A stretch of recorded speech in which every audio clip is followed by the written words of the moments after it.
నమస్తే. Welcome to TV. ప్రస్తుతం మనతో పాటు ఉన్నారు సీనియర్ పొలిటికల్ అనలిస్ట్ అలాగే senior journalist doctor Bharat Reddy గారు. ఆయనతో మాట్లాడదాం. నమస్తే సార్. నమస్తే. సార్, గతంలో చూసాము ఇరాన్ పైన గానీ, ఇరాన్ గానీ ఏ విధంగా దాడులు జరిగాయి, ఎలా చేసింది అనేది. అయితే మొన్నటి వరకు కూడా ఇరాన్ నేను ఇంకా దాడులు చేయను, ఆపేస్తాను అంటూ కూడా చెప్పుకొచ్చింది. అయితే ఇప్పుడు ఈరోజు ఏం జరిగిందంటే దుబాయ్ ఎయిర్‌పోర్ట్ మీద డ్రోన్‌ల దాడి జరిపిందని చెప్పొచ్చు. సో ఎందుకంటారు? ఎందుకు మళ్ళీ దాడులు ప్రారంభించిందని చెప్పుకోవచ్చు? అండ్ అలాగే ఇప్పుడు ఈ దాడిలో ఎంతమంది గాయాలయ్యాయి, ఎంతమంది చనిపోయారని చెప్పుకోవచ్చు?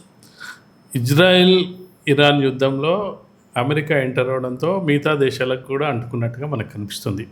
ఇప్పుడు యుద్ధం ఆపేస్తామని చెప్పి ఇరాన్ చెప్తుంది, యుద్ధాన్ని ఆపుతారని చెప్పి ట్రంప్ చెప్తున్నారు. కానీ అక్కడెక్కడ కూడా చర్చలు జరగట్లేదు. ముఖ్యంగా ఏంటంటే ఏదైనా ఒక సంధి జరగాలంటే ఒక మధ్యవర్తి ఉండాలి, లేదంటే ఎవరో ఒక వైపు నుంచి ముందుకు రావాల్సిన అవసరం ఉంది. అయితే ఇప్పటివరకు అలాంటి చర్చలు జరగట్లేదు.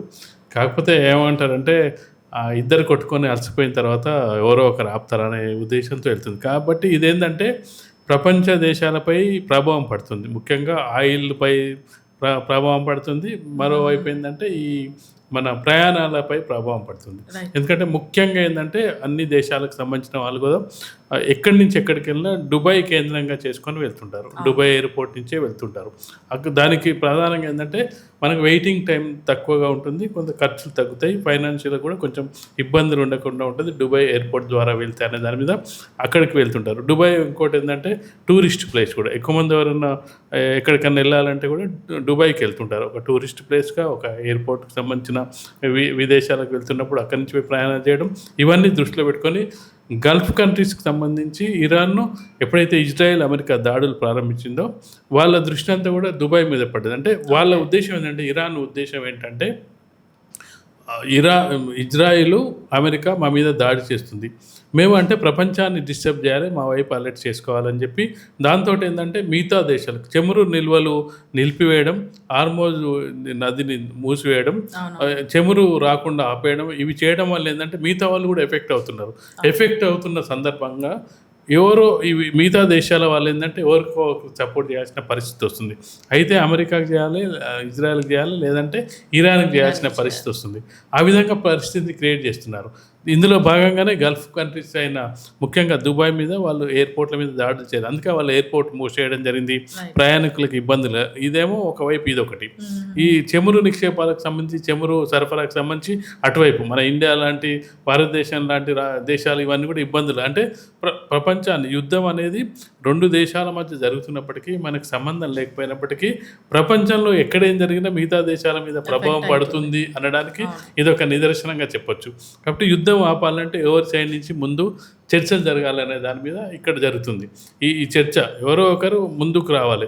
ఎవరు ముందుకు వచ్చినా చివరికి ఏమైతే ఈగోస్ అడ్డొచ్చే అవకాశం ఉంది. మేము ముందు ఆపాలంటే అవతల నుంచి ఎక్కడి నుంచో ఒక రిజల్ట్ రావాలి. ట్రంప్ ఏం చెప్తున్నా, ఆల్రెడీ మేము ఇరాన్ను నాశనం చేశాం, ఇంకా యుద్ధం ఆగిపోతుందని చెప్తుంది. కానీ ఇరాన్ చేస్తుంది, మేము అసలు వదలట్లేదని చెప్తుంది. కాబట్టి ఇన్ని పరిస్థితుల మధ్యలో బలవుతున్నది ఏంటంటే మిగతా దేశాలు. దుబాయ్ యాక్చువల్ చిన్న దేశం, వాళ్ళు పూర్తిగా టూరిజం మీద, ఈ ఎయిర్పోర్ట్ వీటి మీద ఆధారపడిన దేశంగా చెప్పొచ్చు గల్ఫ్ దేశాల్లో సంబంధించి. కాబట్టి ఇక్కడ ఇనిషియేట్ జరగాల్సిన అవసరం ఉంది. ఈరోజు కూడా దాడులు జరిగాయి.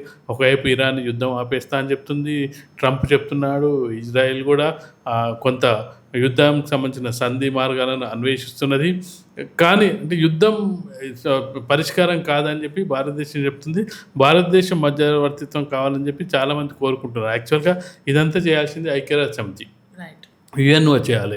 యుఎన్ఓలో సభ్యదేశాలు దాదాపు 193 సభ్యదేశాలు ఉంటాయి. ఎవరికైనా అంటే ఏదైనా యుద్ధం వాతావరణం నెలకొన్నప్పుడు ఇరు దేశాలను కలిపి మాట్లాడాల్సిన బాధ్యత ఐక్యరాజ్య సమితి తీసుకోవాల్సిన బాధ్యత ఉంది. ఎప్పుడైతే అమెరికా ఆధిపత్యంలోకి ఐక్యరాజ్య సమితి వెళ్ళిపోయిందో వాళ్ళ రోలు తక్కువైపోవడం జరిగింది. ఈ సందర్భంగా అమెరికా ఏది చెప్తే అది వినాలనే పరిస్థితులు నెలకొన్న నేపథ్యంలో రష్యా పెద్ద దేశమే, రష్యా అమెరికాకు లొంగే అవకాశం లేదు, చైనా లొంగే అవకాశం లేదు. రష్యా ఇరాన్కి సపోర్ట్ చేస్తుంది, చైనా ఇరాన్కి సపోర్ట్ చేస్తుంది. కాబట్టి ఇది మూడవ ప్రపంచ యుద్ధానికి దారితీసే అవకాశం ఉంది. ఏదో వైపు నిలబడాల్సిన పరిస్థితి ఉన్న నేపథ్యంలో ఇది ఖచ్చితంగా ఎక్కడో ఆగాల్సిన అవసరం కనిపిస్తుంది. భారతదేశాన్ని ఇనిషియేట్గా తీసుకోమని కూడా చెప్తున్న సందర్భంగా మనం చూడొచ్చు.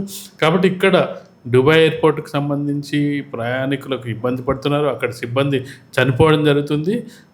కానీ ఈరోజు ఒక చర్చ ఏంటంటే మీరు ఖచ్చితంగా యుద్ధాన్ని ఆపాల్సిన పరిస్థితిని అమెరికా క్రియేట్ చేస్తున్నారు. అమెరికాకు ఇజ్రాయెల్ క్రియేట్ చేస్తున్నారు. మిగతా దేశాలు కూడా ఒత్తిడి తీసుకురావాల్సిన అవకాశం కనిపిస్తుంది. ఇటీవల చూసినట్లయితే గల్ఫ్ కంట్రీస్ అన్నీ కలిసి కూడా ఇరాన్ ఈ దాడులు చేయడానికి కూడా ఖండించడం జరిగింది. ఆ ఖండించడానికి సంబంధించి భారతదేశం కూడా దీనికి సపోర్ట్ చేయడం జరిగింది. భారతదేశం కూడా విమర్శలు పాల్గొనడం జరిగింది. అయితే ఇజ్రాయెల్ ఇరాన్ మీద దాడి చేస్తే భారతదేశం ఖండించలేదు. ఇరాన్ ఈ దాడి చేయడం గల్ఫ్ కంట్రీస్ మీద దాడి చేయడం తోటి గల్ఫ్ కంట్రీస్కి మద్దతు తెలపడం జరిగింది అనేది విమర్శలు కూడా ఎదుర్కోవడం జరిగింది. అయితే విదేశీ వ్యవహారాలకు సంబంధించి వ్యూహాత్మక అడుగులు ఉంటాయి, అవసరాలు ఉంటాయి, వాణిజ్యపరమైన ఒప్పందాలు ఉంటాయి. ఇప్పుడు ఇజ్రాయెల్తో మనం సంబంధాలు తెంచుకుంటే ఇబ్బందులు ఉంటాయి. అలాగే రష్యాతో సంబంధాలు. ఇప్పటికీ ఇరాన్ మనకు చమురు సరఫరా చేస్తుంది. ఇన్ని దేశాలను ఇంత ఇది చేసినప్పటికీ మనకు వచ్చే నౌకల్ని కొంతవరకు వదులుతున్నట్టుగా కనిపిస్తుంది. మన జాతీయ జెండా పెట్టుకొని వస్తే మనకి ఇటీవల ఒక 2-3 రావడం కూడా జరిగింది. కాబట్టి కొంత మన పట్ల సానుకూలంగానే వ్యవహరిస్తుంది. ఇజ్రాయెల్ ఆల్రెడీ మిత్రదేశం, రష్యా మిత్రదేశం. అంటే ఇలాంటి పరిస్థితుల్లో భారతదేశం ముందుకెళ్ళలేని పరిస్థితి కనిపిస్తున్న నేపథ్యంలో ఈ గల్ఫ్ కంట్రీస్ మీద దాడులు మాత్రం ఖండించింది. కాబట్టి ఖచ్చితంగా కూడా భారతదేశం చొరవ తీసుకుంటుందేమో చూడాలి. అంటే యుద్ధం ఎప్పటికైనా ఆపాల్సిన పరిస్థితులు నెలకొన్న నేపథ్యంలో అక్కడ ఎయిర్పోర్ట్ల మీద దాడులు చేయడం వల్ల చాలామంది ప్రయాణికులకు అంటే టికెట్లు బుక్ అవ్వలేని పరిస్థితి కనిపిస్తుంది. అంటే విదేశాలకు వెళ్ళలేని పరిస్థితి. ఇది త్వరగా బయటికి రావాలని చెప్పి ప్రపంచం అంతా ఆశిస్తుందని మనం చెప్పుకోవచ్చు. రైట్ సార్, చూడాలి మరి ఏం జరుగుతుంది. ఇంకా గల్ఫ్ కంట్రీస్ని టార్గెట్ చేయడం ఆపుతుందా లేదు ఇరాన్ అనేది. Thank you so much sir.